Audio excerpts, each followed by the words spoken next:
So this is my first time participating in a hardware hackathon. I saw this announced on Twitter for Hackster.io for creating a hardware using Nordic's NRF5340 new chip. And the challenge was to come up with an idea that will help people that suffer from obesity. And you probably don't know, but in Mexico, we actually do suffer a lot from obesity. I'm actually myself, I'm not in my right shape at all times. So my idea for this challenge was to basically design something to be worked. And my idea was to use a funny pack and stuff as much as possible. So again, I'm not an expert on hardware or MCUs. I'm basically just starting with MCUs. Let's start with the king of this list, the NRF5340 dual-core Bluetooth 5.2 system-on a chip by Nordic Semiconductors. An amazing chip and one of the newest chips available with ton of features, and definitively one of my favorites. Also the SI1145 UV IR visible light sensor by Silicon Labs with an I2C interface. Very capable, very powerful, and this is one of my first times working with UV light. Also the Adafruit Audio FX soundboard with 2-watt amp, capable of reading WAV and OGG files, and comes with 16 megabytes flash for storage, developed by BLSI.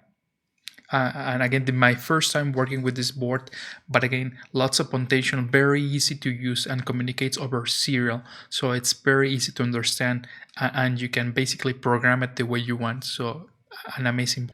And last, the GPS MTK3339 on a development board by Adafruit.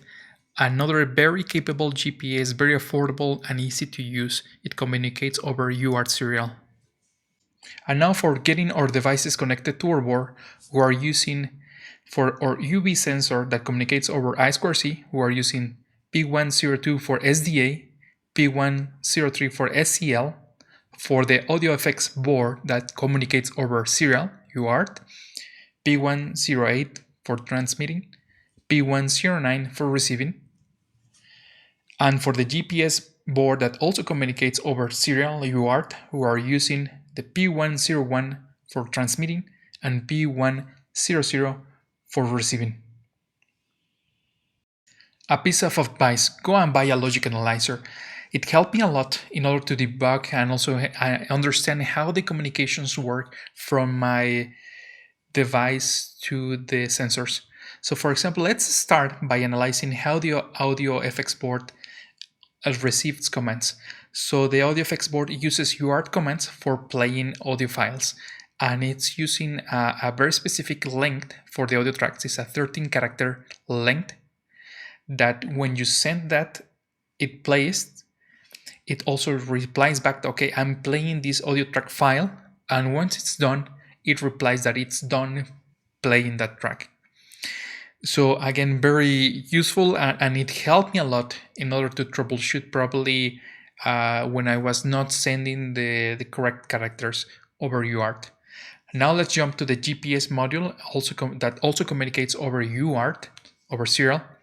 And this is very interesting because we are now seeing a standard for GPS communication. It's NMEA communication. So the entire all the verbs that the protocol supports are chained in one single shot, in one single piece of data that the GPS is sending over X amount of time, and that it's separated by an end character at the end of each sentence. And again, very interesting, and as you can see, you can understand a lot on how the GPS works. And finally, the UV sensor that communicates over I2C. And again, here on the screen you are seeing how we are basically writing and reading to a specific address, and in this case we're only reading and getting the information for reading the UV data on that sensor. The sensor supports different measurements. It supports infrared and visible light also. Now let's take a look at the code, and for that we will need to have open the Sapphire OS documentation. And I also want to highlight that Sapphire OS has now become one of my, if not my favorite OS system for MCUs, for microcontrollers. It's very advanced and very easy to understand, and they have a lot of options, and it's growing very rapidly. And also let's have open the schematic of the Nordic NRF5340 development board PCA 10095. This one is useful for knowing the pinouts and more schematics and more. And also for debugging purposes, let's also have PuTTY open. I'm gonna connect to the development board. And let me reset the board. And yes, it's connected and it's working. Again, very useful for debugging purposes.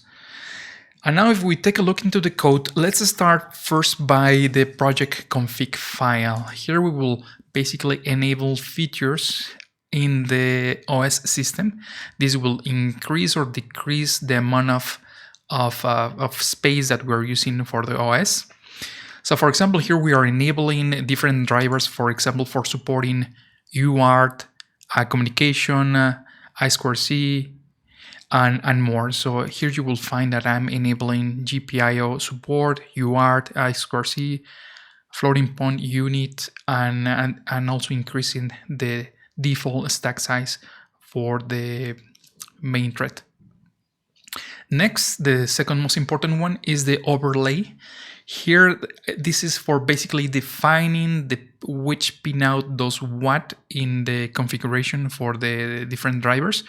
And for example, here I'm first disabling the default. They have not default, but the I2C1 for getting that address free for other uses. And if we now jumped into the GPS that we're using that communicates to our board via UART, so here we are defining that we are using the pin P101, that's the ID 33, and again it's a UART with the default speed. The Adafruit Audio FX board, it's also using UART. So again, we are defining the transmit receive pins for that board. And finally, the I2C board, that's for our UAV sensor. And for that, we are using the default SDA SCL pins in the board, pin 102 and pin 103. And the thing I like here, it's and also a trick for knowing which pin you have to use, is that you have to basically first, if it's P1, you have to multiply that by 32 plus the number. So for example, here, let's take this one, for example. So this will be 32 plus 8 will be 40 as a result, 32. So 1 by 32 is 32 plus 9 equals 41. Again, so this is the rule for finding which pin you have to use in your overlay configuration. Other stuff, yeah, so useful commands for building the application over the command prompt, and for flashing the board, for building and flashing the board over command prompt. Again, very useful for rapid prototyping. Yep, that's very fast. So now let's go to the main C file. Again, this is the file structure. So we have our project config, our overlay, and in the source folder we have our main file and different configuration files. So let's start by the main file. Let me start at the top. So we are importing our I2C. You are the libraries or drivers for supporting those protocols. Then we have our UAV configuration files, or main configuration files, audio configuration files, and this library for parsing MinMea GPS data. So things here, we are start by statically defining a semaphore. Then we have our initializations for different variables. We have a struct file for, and this one is very important because we are feeding this struct file to a FIFO queue, and so basically this struct file will include the command that we are sending over UART to the audio effects board. It's basically we're telling the board to play this file. So for that, I'm using a queue. I will explain that in a second. We have another for the UART received. UART configuration, another struct file. Again, standard UART configuration, standard speed, standard data bits, everything standard. Function declaration. Here's where we are starting with our first and very nice thing about Sapphire OS system is that we have support of queues. So I use queues, first in first out queue, for basically inserting comments or inserting those UART comments that I have to send to the Adafruit audio effects board. So by inserting those files into the queue, I can consume those files one by one without losing the order. So again, it's very useful. And for example, here, let me just press the button. Hours, 0 minutes. So everything will be in order and will not lose sync. So again, very useful for me. Then here we have here in line 86 the function for basically creating those track files. So the audio effects board is expecting to receive a 13-character length string that will contain the name of the track that you want to play. So for example, if I want to play track number 1, I have to send P1 and spaces, then OGG, then a new line. I always have to finish on a new line for each command. And remember that I said that it has to be a 13-character length. Sorry for the noise. So this is how I defined, I create those strings. And here at line 98 is that I'm also creating or adding a pause between each file. So for example, if I don't want to play those files one by one, and actually the board doesn't support to play files one by one, you actually have to wait till the audio track that you're playing is finished to move to the next audio track. Then I have in line 102, it's for when I press the UB button to basically tell the UB index. Let's also recall that the UB index is measured on a scale from 1 to 10 on the severity. So from here it's 0, it's none, so there is no UV light detected. Let's also remember that UV light is very harmful to the skin. So for example, if you are in from UV index 1 to 2, it's considered to be low, 3 to 5 to be moderate, and here's where you actually have to be worried about and start using sunscreen and really start thinking about protection. So why I'm using or why I'm adding this feature? So for example, my project is to basically go outside and do some exercise, walk, do low impact exercises, but I don't want to get sick. I don't want to harm my skin. So for that, I'm using this UV sensor to basically detect, okay, the recommended amount of time for a low UV index is, okay, I can be up to an hour 30 outside without having to worry about, but I have to use sunglasses and a hat to better protect myself.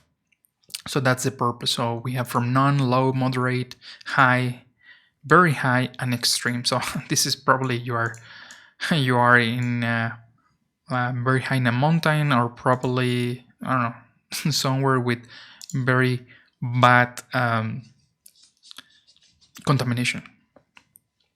Speed, this is where basically we're using the GPS for reading the time, as you already heard, and also for reading the speed. So for how to know how fast we are running, we're walking. And again, I added this for a fun factor. So again, you're probably know how many steps you accomplish in a X amount of time.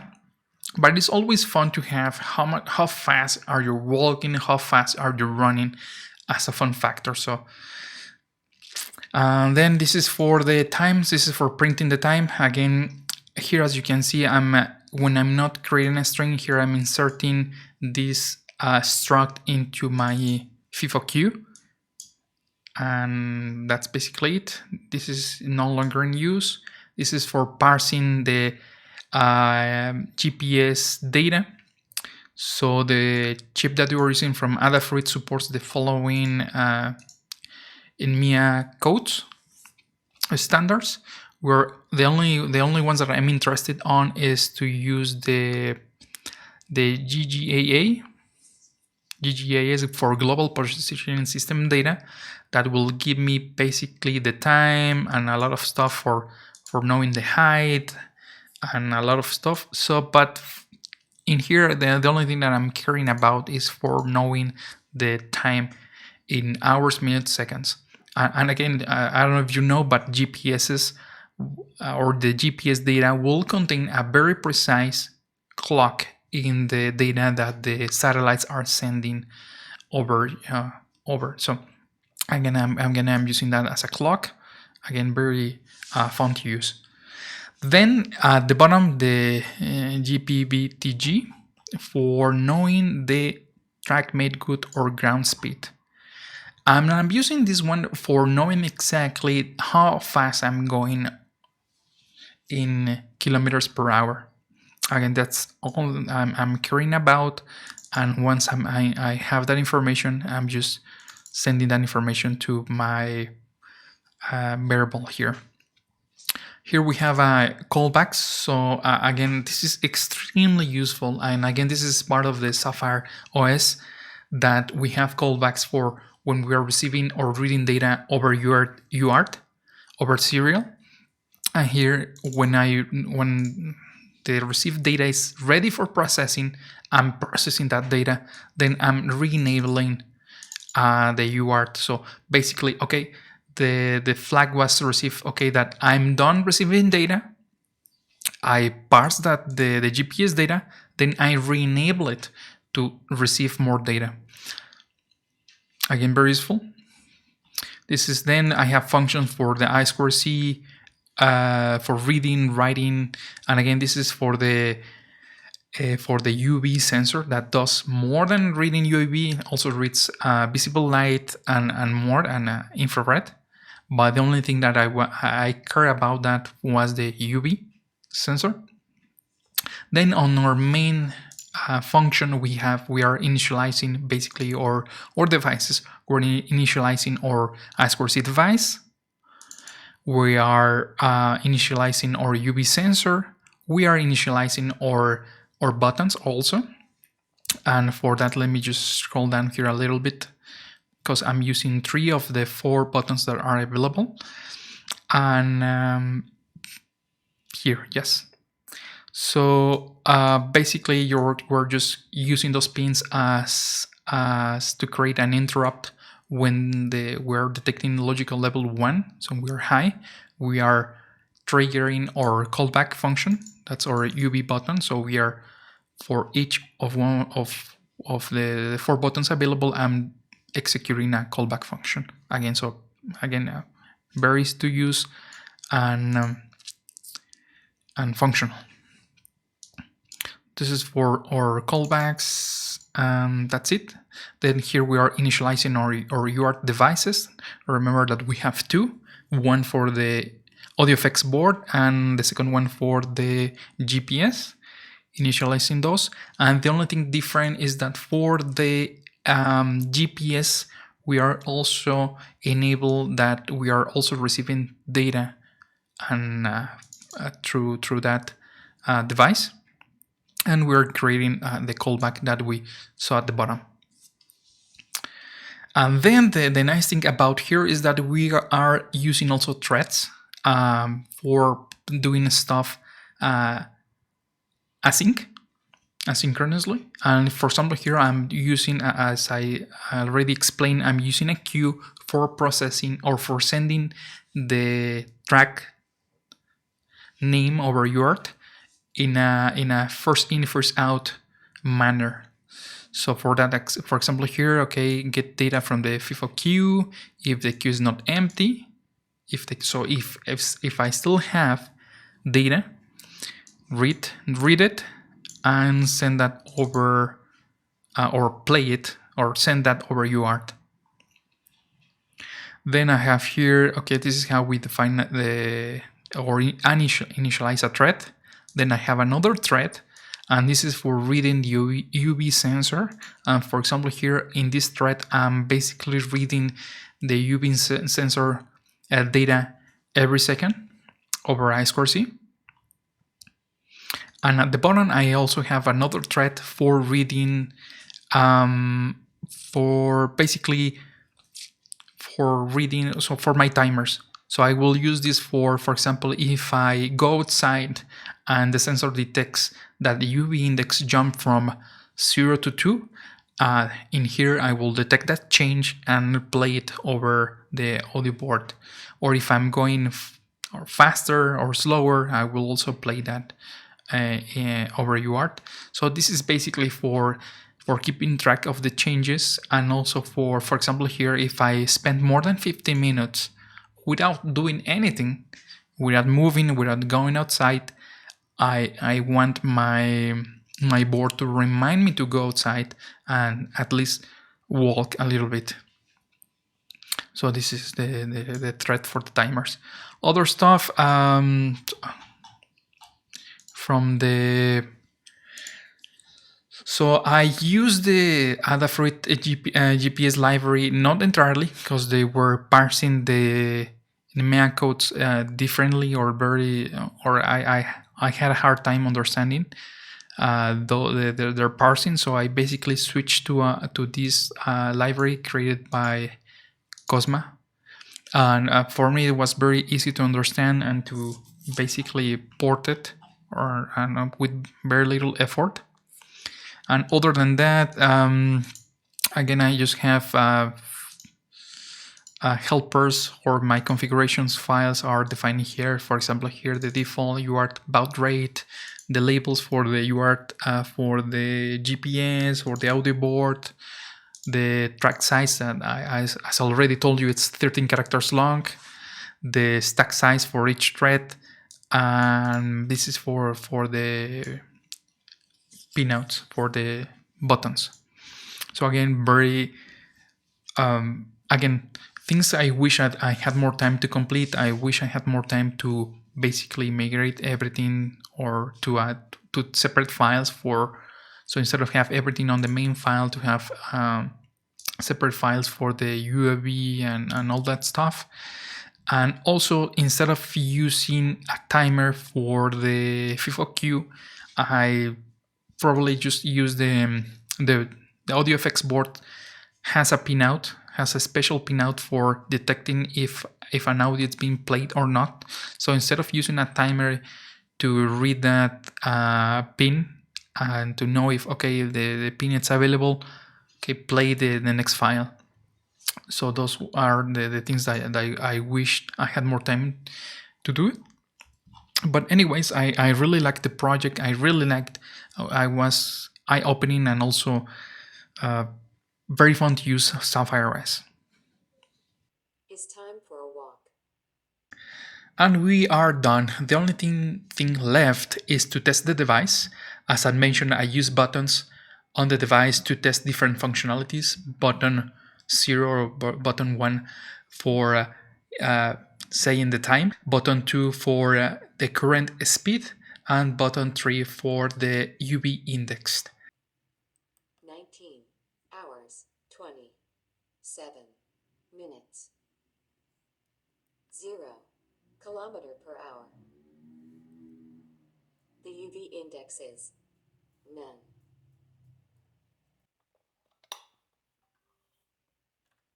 The UV index is low.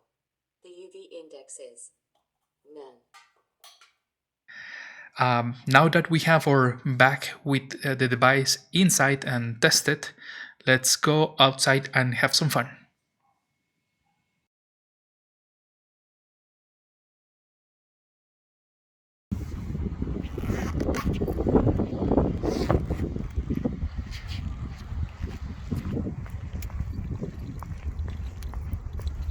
The UV index is low. The UV index is none.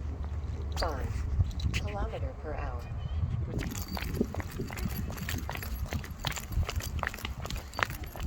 9 kilometer per hour. The UV index is none. 10 kilometer per hour.